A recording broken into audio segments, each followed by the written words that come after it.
So for our project, we took two different passages from Shakespeare's play, Hamlet. That's so cool, Weston. Tell For me more. For the first passage, we split it into three different parts, and we're going to show the shifts in mood and thought throughout the monologue.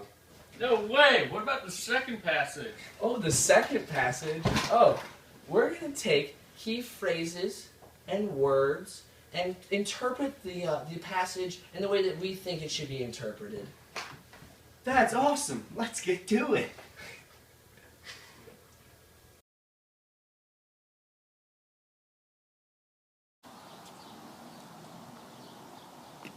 To be or not to be, that is the question. Whether 'tis nobler in the mind to suffer the slings and arrows of outrageous fortune, or to take arms against a sea of troubles, and by opposing end them. To die, to sleep, no more, and by a sleep to say we end the heartache and the thousand natural shocks that flesh is heir to. 'Tis a consummation devoutly to be wished. To die, to sleep, perchance to dream. This passage begins with one of the most famous Shakespeare lines of all time, to be or not to be. It was a question that was asked 450 years ago and is still asked today. It starts the passage off with a seriousness that everyone listening can relate to, and he continues in the monologue with words like sleep, die, dream, and no more to show the sadness, depression, and mental instability of Hamlet at this moment. Aye, there's the rub, for in that sleep of death what dreams may come, when we have shuffled off this mortal coil, must give us pause. There's the respect that makes calamity of so long life, for who would bear the whips and scorns of time, the oppressor's wrong, the proud man's contumely, the pangs of disprized love, the law's delay, the insolence of office, and the spurns that patient merit of the unworthy takes, when he himself might his quietest make with a bare bodkin, for who would fardels bear, to grunt and sweat under a weary life, but that the dread of something after death, the undiscovered country from whose bourne no traveler returns, puzzles the will, and makes us rather bear those ills we have than fly to others that we know not of.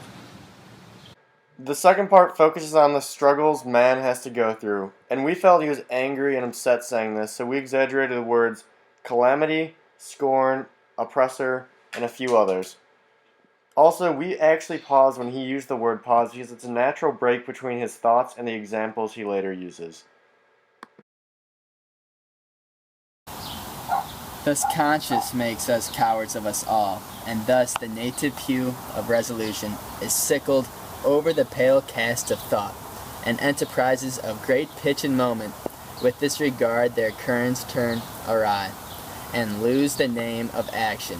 Soft you now, the fair Ophelia, nymph in the horizons, be all my sins remembered. In this third passage, you can tell Hamlet's anger is continuing to rise. Words like cowards, sickled, awry, horizons, and sin all show his serious aggressiveness.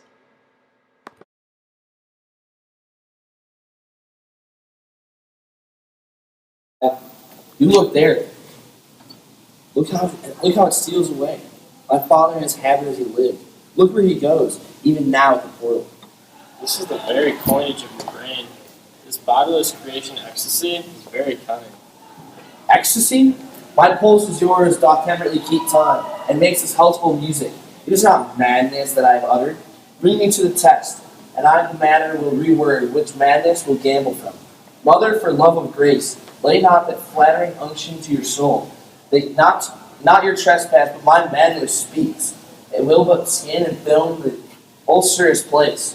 While rank corruption, mining all within, infects unseen. Confess yourself to heaven. Repent what's past. Avoid what is to come. And do not spread the compost on the weeds to make them rancor.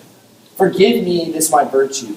For in the fatness of these pursy times, virtue itself of vice must pardon back. Yeah, curb and loop or leap to do him good.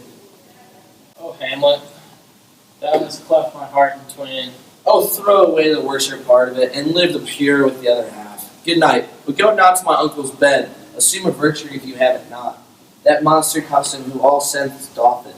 Of habits devil is angel yet in this, that to use of actions fair and good he likewise gives a frock or livery, that aptly is put on. Refrain tonight, and that shall lend a kind of easiness. So the next abstinence, the next more easy for use, almost can change the stamp of nature, and either the devil or throw him out with wondrous potency. Once more, good night, and when you are desirous to be blessed, all blessing beg of you. For this same Lord I do repent, but heaven hath pleased it so, to punish me with this, and this with me, that I must be their scourge and minister. I will bestow him, and will answer well the death I gave him. So again, good night. I must be cruel, only to be kind. Thus bad begins and worse remains behind. One word more, good lady. What shall I do?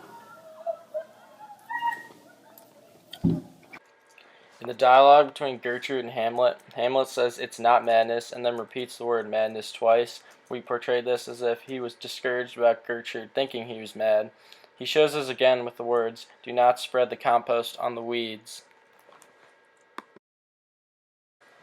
In this scene, Hamlet is talking to Gertrude about how she is no longer faithful to their dead father. He says, "But go not to mine uncle's bed. Assume a virtue, if you have it, no." He then also talks about, in order to do what's right, he needs to be cruel. To show this, he says, that I must be their scourge and minister. I must be cruel, only to be kind. The last thing in this scene, he says, good night many times, but continues to rant to show that he is still super angry about what's going on.